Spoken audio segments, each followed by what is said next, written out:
खुलुमबाय आं प्रमद खाख्लारि नोंथांमोनखौ आंनि चेनेलाव बयखौबो बरायबाय। दिनै आं नोंथांमोननि थाखाय माखासे गोनांथार रादाब लानानै फैदों। अन्नानै भिडिअखौ जोबजासिम नायलां। गिबि रादाबाव दङ अल बिटिआर कन्ट्रेक्टर एसोसिएशननि गाहाय नेहाथारि बिक्रम दैमारिनि बेरफ्रुसार बिबुंथि।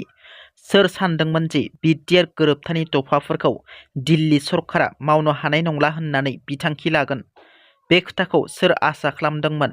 बिटिआरनि रायजो राजाफ्रा बे खोथाखौ माब्लाबाबो खोनानो आसा खालामाखैमोन।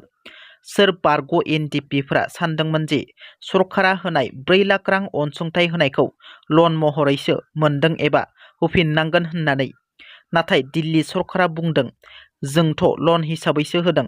गाज्रि दामोन प्रमद बर' सार, नोंथाङा जेसे दिन बे गादियाव थागोन एसे दिन बिटिसिनि रायजो राजा बर' बिदा फंबाय गासिबो आलाय सिलाय जाजोबगोन।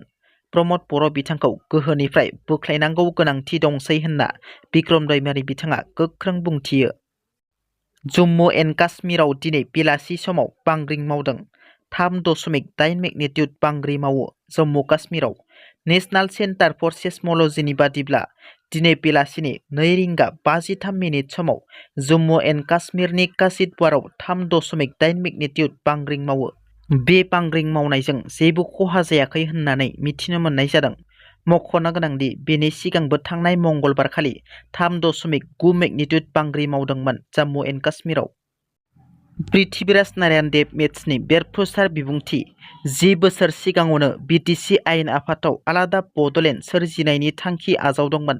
लकसभा बिसायख'थिनि सिगाङाव बेरफ्रुसार बिबुंथि पृथ्वीराज नारायण देब मेचनि। हाग्रामा महिलारियाल' नङा प्रमद बर'आबो मिथिगौ आलादा बड'लेण्डनि थांखि आजावनायखौ।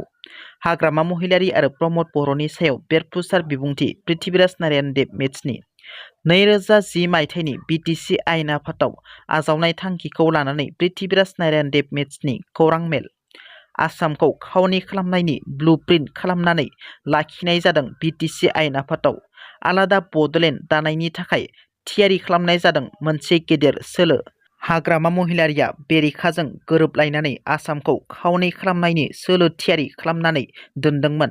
2010 मायथाइनि 18 फेब्रुवारि खालाराव हाग्रामा महिलारिनि दैदेननायाव परिषदनि आयेन आफादाव बयनिबो मददनि सागान लानानै आलादा बड'लेण्ड दानायनि थांखि आजावनाय जादोंमोन होनना पृथ्वीराज नारायण देब मेच बिथाङा बेरफ्रुसार बुंथियो। क'क्राझार जिल्लानि गसाइगावआव थांनाय मोनायाव गिख्रंथाव लामा जाब्रबथाय। गसाइगाव सौतरायाव रेल लाइनआव जाब्रबथाय। हरनि 10 रिंगायाव आफां मोखां फारसे फैनाय बेसाद रोगानाय ट्रेन लाइन सुट जानायाव हेंथा सोमजियो। हरनि मादावनो रेलवे बिफाना मोख्लायो रेल लामाखौ। बे जाब्रबथायाव रावबो जेबो जायाखै होनना खौरां मोननाय जादों। दिनैनि रादाबा एसेनोसै।